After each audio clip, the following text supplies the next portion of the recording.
Okay, so once again, my name is Laverne Reed. I'm a nutritional counselor for The Plated Plant, which is a ministry here in Houston, which educates people on nutrition, how to get healthy, how to lose weight, and how to just improve their lifestyle through nutrition.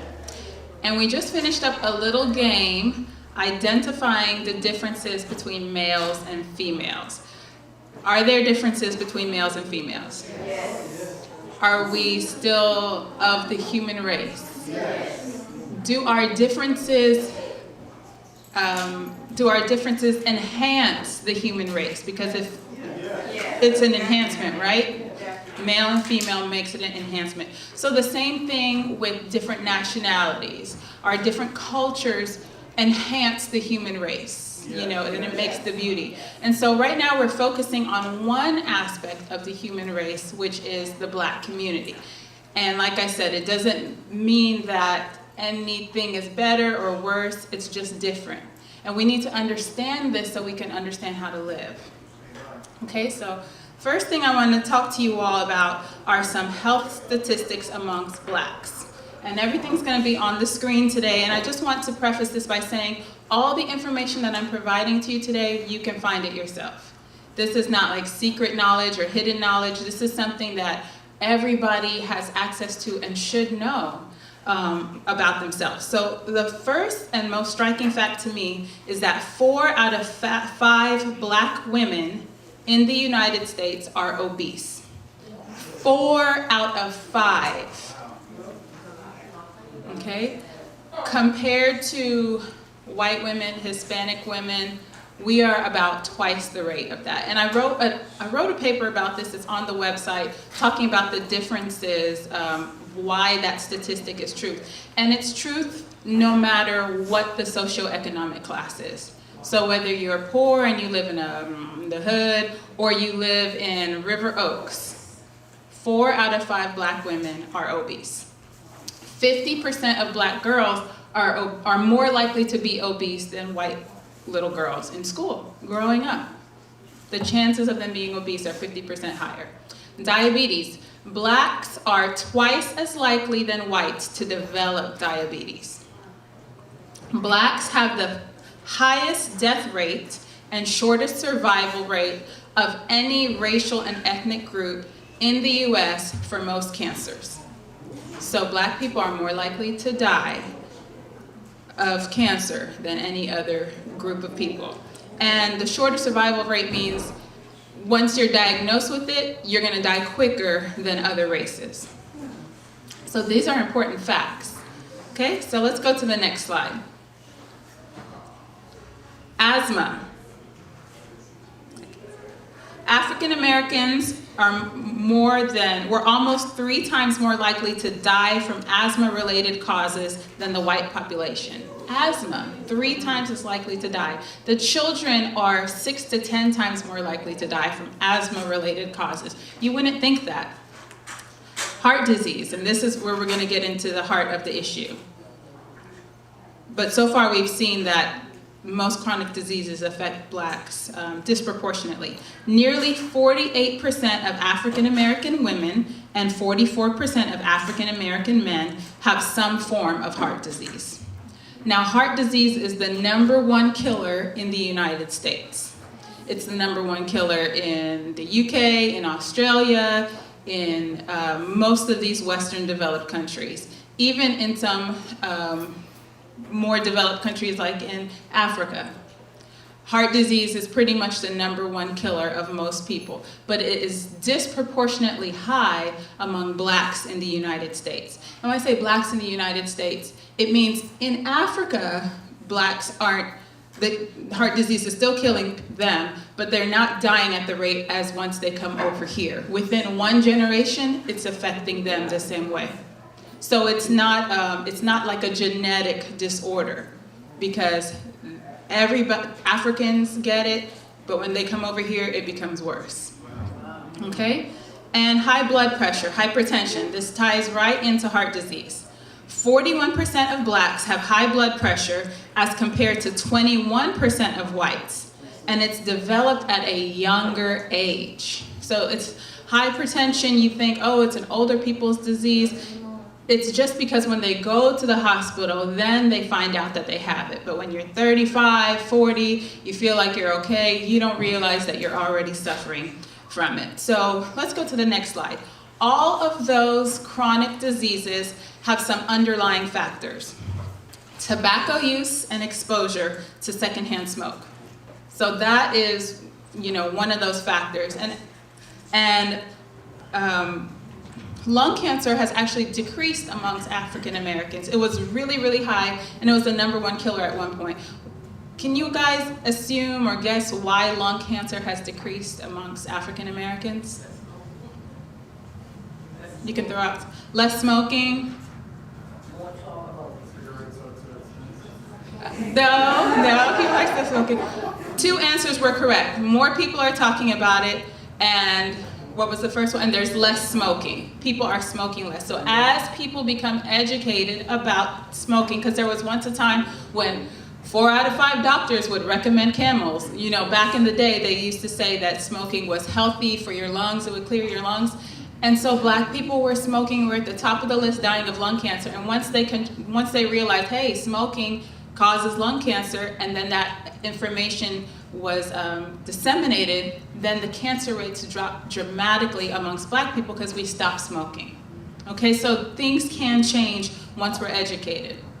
So poor nutrition, including diets low in fruits and vegetables and high in sodium and saturated fats. So it's not just that we are eating the wrong things, we're not eating the right things. And I want you guys to keep that in mind. We're eating processed foods high in sodium and saturated fats, but we're not getting enough fruits and vegetables to even combat that, because that will combat it. Lack of physical activity. Exercise alone can decrease your rates of cancer, whether or not you even change your diet. So just having a sedentary lifestyle contributes to our heart disease, to our cancer. So that just means get up and move, and not just move from here to there. We actually have to exercise. We need to get 30 minutes of exercise per day. And if you're breaking a sweat, that's even better. And if you feel like you can't exercise, then just start small. Start with 7 minutes. Yes, sir. Can I ask you a question? Yes. What's your take on vitamins? Okay, we are not there yet. Okay. So we're gonna go on. But we are going to get there, for sure. And you're talking about supplements, right? Okay, so we're going to get there. And then excessive alcohol use. All of these things contribute to all of the different chronic diseases. So they all pretty much have the same underlying contributors, the same risk factors. The only difference is heart disease or diseases that you get that are genetic, right? So if it's a defect that you're born with. Okay, so let's go to the next slide, because these contributing factors are across the board for white people, black people, Hispanic people. That's what causes these diseases. But how are African Americans affected differently? And we're going to speak specifically on high blood pressure, because that leads into heart disease. Individuals are considered to have hypertension when they have persistently elevated blood pressure at or above 130 systolic or 80 diastolic. Okay, so does everybody know what those numbers mean? Okay, individuals are considered to have hypertension when they have persistently elevated blood pressure. So meaning it's a constant for most of the time, at or above 130 systolic or 80 diastolic. So when you go get your blood pressure checked, they give you 2 numbers. One number is the pressure that's exerted against your blood vessels when your heart contracts, like when it beats. And then when it's resting, it's that lower number.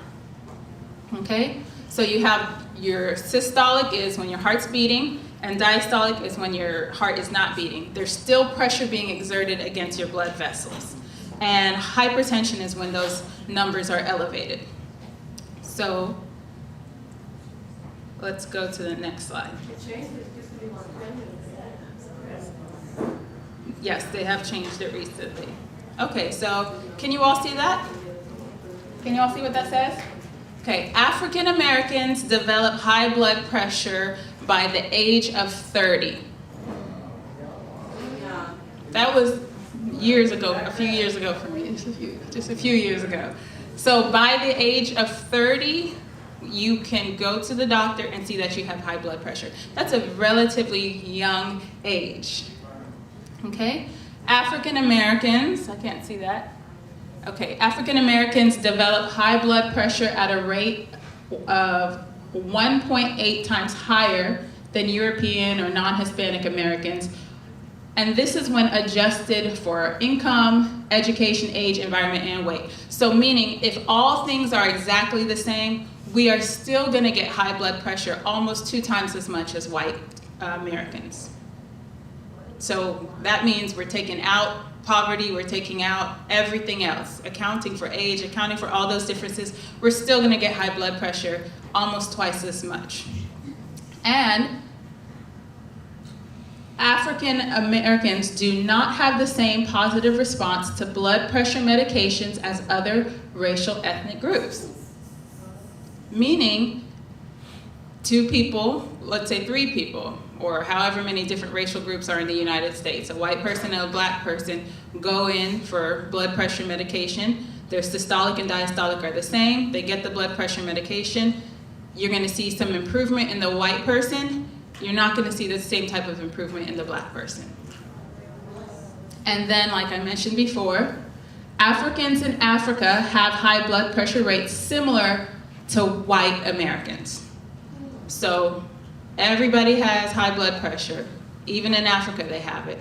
African Americans have it at higher rates. And once Africans come over here, within 1 generation, they're experiencing it the same way. And we are not reacting to the blood pressure medication the same way as our white and Hispanic counterparts. Now, black people are about 12% of the population. If everybody is getting high blood pressure and the medication works for 88% of the population, that's what the medicine is gonna deal with, and it's gonna focus on that 88%, not the 12 marginal percent who it's not working for. Do you understand what I'm saying? Okay. So, but scientists are aware of this, doctors are aware of this, so they're researching it. So it's not like they're just ignoring that information. Okay. So why is this different? Why do we have these differences with African Americans? Let's go to the next slide. This is from the American Heart Association.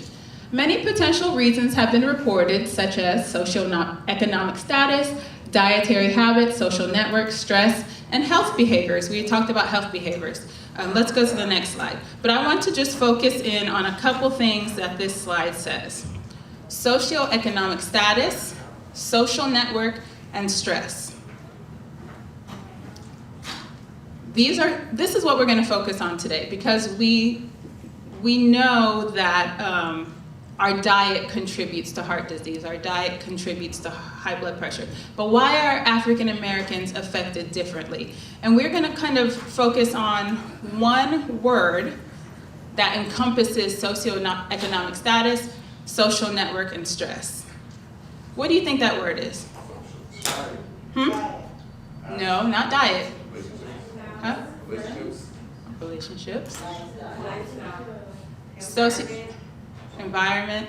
Okay, I'm gonna go back to that question after we go through the next couple slides. What'd you say? Poverty. Let's go to the next slide. This is the Metro Atlanta Heart Disease Study. You guys cannot see that. I'll read it. More than 74% of, this is a summary. More than 74%, take this off, of respective normotensive and hypertensive respondents. So we have normotensive, they don't have hypertension. We have hypertensive respondents. More than 74%. Now this is a study that was analyzing African Americans and heart disease, okay? And they studied roughly 2,000 individuals. More than 74% of the respondents, whether they had hypertension or not, reported experiencing stress-provoked encounters of racial discrimination. Magnitude of stress generally derived from exposure was, however, a highly significant predictor of hypertension. Respondents reporting moderate and high to very high levels of derived stress were more than twice as likely to be hypertensive when compared to those reporting no to low derived stress. Meaning, out of all the responses, out of all the respondents, 74% reported having some sort of racial discriminatory interaction. And when they tested their blood pressure, it was hypertensive. And those who had hypertension all the time, those who were hypertensive, reported more or higher, higher levels of derived stress than those who did not. Okay, so let's go to the next slide and kind of put it together. This is another study. Now this is actually a review of findings from 53 different community studies. So there's all these studies going on in the late 80s and the 90s and the early 2000s, and this is a review of several of those studies. Racial disparities in all-cause and infant mortality are larger now than they were in 1950. So infant mortality rate, the racial disparity is greater now amongst African Americans than with white children in 1950. The same thing with all-cause mortality rate. There's a larger disparity, meaning Black people are affected by diseases at a higher rate than they are at a higher rate now than they were in 1950. The persistence of racial inequalities in health must be understood in light of the persistence of racialized social structures that affect health status in multiple ways. Perceptions of discrimination appear to induce physiological and psychological arousal, and as in the case with other psychosocial stressors, systematic exposure to experiences of discrimination may have long-term consequences for health. So,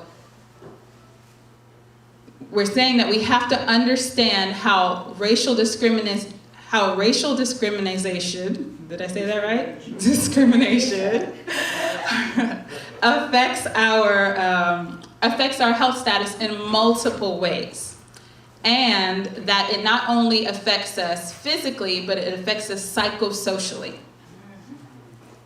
And systematic exposure has a long-term health effect. Now, if you think about it affecting you psychosocially, and then you take heart medication pills, it's not going to really help your high blood pressure if it's a psychosocial issue, because your high blood pressure is going to stay elevated, because the word here is perceptions of discrimination. It's perceived discrimination. It doesn't even have to be real discrimination. It's just how you feel about it.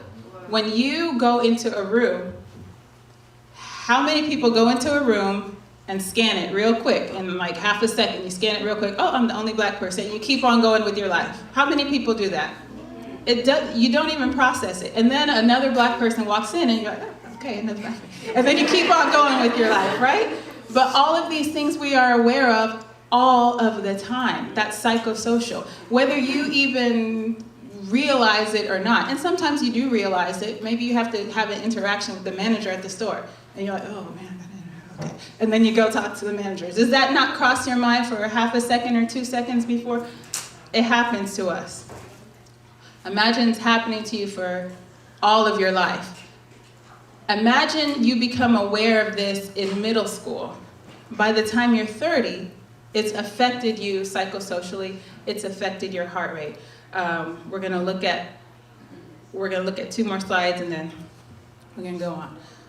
Okay, discrimination and racial disparities in health. This is the name of the study. One recent study provided the sobering finding that a written disclosure intervention that has been shown to be successful in improving health outcomes, such as immune functioning among persons exposed to various stressors, a health intervention was put in place to help people who have immune functioning problems. They found that it was not effective when applied to persons dealing with racial discrimination. So you have a stressor, there's an intervention, it doesn't work on racial discrimination. It works on other things, but not racial discrimination. This raises the possibility that conventional stress management strategies may not be effective in relieving the personal suffering linked to racial discrimination. And this is a suffering, we want to say, that we don't realize that we're suffering. It is something that we just deal with in our life. So when the studies say things like, oh, it might be related to socioeconomic status, it might be related to social networks, it could be. It's hard to pinpoint something like that. It's hard for a scientist to pinpoint something like that, especially if they don't know exactly what they're looking for. Now, if you're Black or African American, you could say, oh yeah, that's true, if you're heading up the study. But there's not a real way to quantify that. So a lot of these studies are self-reporting. The people are saying, hey, this is what happened to me, and they get the conclusion, and they say, it seems as if racial discrimination is affecting people, but we really can't quantify it. And it's true, you can't quantify it unless you're in the skin, and then you can quantify it and you know it. Okay, and this is the last one, the Cardia study of young Black and white adults. So we have 1,000 Blacks and 1,000 whites on the next slide. And they measured them for a period of 9 years from their, I don't want to say 9 years. They measured them for more than 9 years. They measured them from they were the age of 21 all the way until the age of 62. I believe this is the study we're talking about, but you guys can Google CARDIA study. Systolic blood pressure among working class Black adults reporting that they typically accepted unfair treatment and had experienced racial discrimination in none of 7 situations was about 7 milligrams higher than among those reporting that they challenged unfair treatment and experienced racial discrimination in 1 or 2 of the situations. We have 2 groups of Black people. The ones who typically accepted unfair racial treatment had higher blood pressure than the ones who challenged racial discrimination. Among professional Black adults, systolic blood pressure was 9 to 10 milligrams lower among those reporting that they typically challenged unfair treatment and had not experienced racial discrimination. So there are Black people that you will say, have you ever been racially, have you ever faced that before? And they'll say, no, not really. And it's true, they might not have even realized that they faced it. So if you don't experience racial discrimination or you challenge racial discrimination, your chances of having your blood pressure are lower than those who just take it. And I don't want to say just take it because that just sounds weird. But you just accept it. That's what life is, and you internalize it. That's what I should say. Those who internalize it. Okay, so back to my original question. Maybe we have an answer now. What is the word? What is the one word that I did not say in referring to? In referring to the socioeconomic status, the social network, and the stress that African Americans face that might make their blood pressure higher than everybody else's. It's racial discrimination, and it's perceived racial discrimination. So someone does not even have to outright discriminate against you. You just have it in your mind, well, I saw he did that for them, but they didn't do it for me. And you have it in your mind that it's because of racism.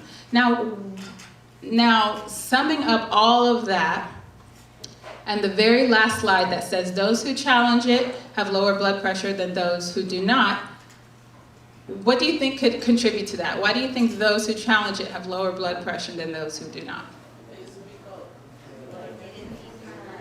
They don't internalize it. They get it out. They get it out. There might be some resolution that came from it. There might be a resolution. Let's go to the next slide. All of those are correct. And they tie into one word, which is adrenaline. It's the fight or flight hormone. Is everybody familiar with adrenaline?